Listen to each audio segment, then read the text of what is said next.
Eu sou Álvaro Penteado Crosta, professor de Geologia do Instituto de Geociências da Unicamp. Minha linha de pesquisa trabalha com processos de impacto meteorítico e as suas implicações no desenvolvimento do nosso planeta e também de fenômenos como o desenvolvimento da vida na Terra. Processos de impactos meteoríticos aconteceram como parte da formação dos corpos planetários do nosso sistema solar e de todo o universo. Obviamente, eles ocorriam com muito mais frequência no começo da história da formação dos planetas e a frequência veio diminuindo ao longo do tempo geológico até chegarmos aos dias de hoje. Isso porque existiam muito mais corpos vagando pelo espaço, portanto, a possibilidade de ocorrerem choques entre esses corpos foi muito maior no passado do que é hoje.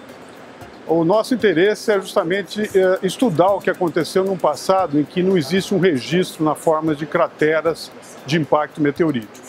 Ou seja, nos últimos centenas de milhões de anos, nós temos vários exemplos de registro desse tipo de cratera.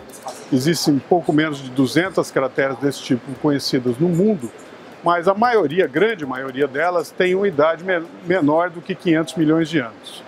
Olá a todos, meu nome é Grace, eu sou aluna de doutorado da Unicamp. O meu projeto de doutorado é uma parceria entre a Unicamp, a UNB e o Museu de História Natural de Berlim.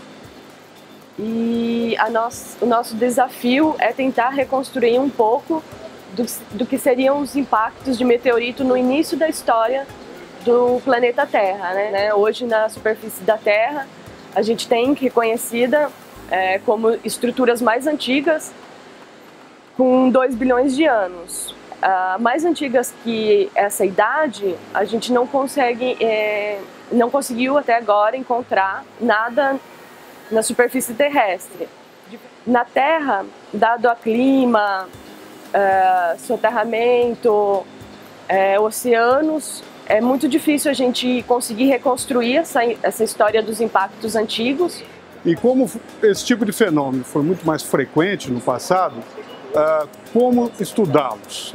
Então, a forma de estudá-los é justamente procurar evidências deixadas por esses impactos.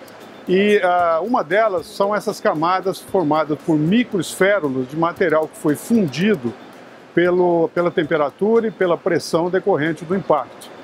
Essas microesférulas, ao se formarem, foram ejetadas para a atmosfera como uma pluma de vapor, de detritos, etc., e redepositado em vários locais da Terra, em bacias sedimentares que estavam se formando à época. Então, hoje nós procuramos, nessas rochas de alguns bilhões de anos de idade, essas camadas que foram sedimentares, hoje são rochas metamórficas, contendo esférulas ou microesférulas de material fundido.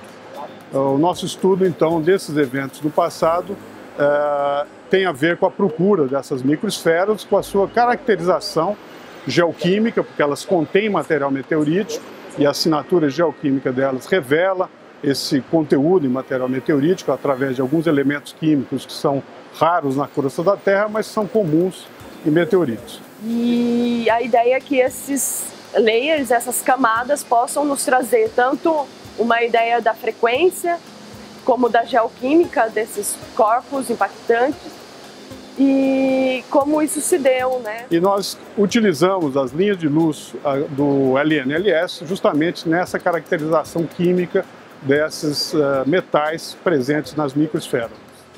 Saber um pouquinho mais desses eventos que são fundamentais tanto para a evolução de crosta quanto a evolução de atmosfera, bem como para surgimento e manutenção da vida na Terra, né?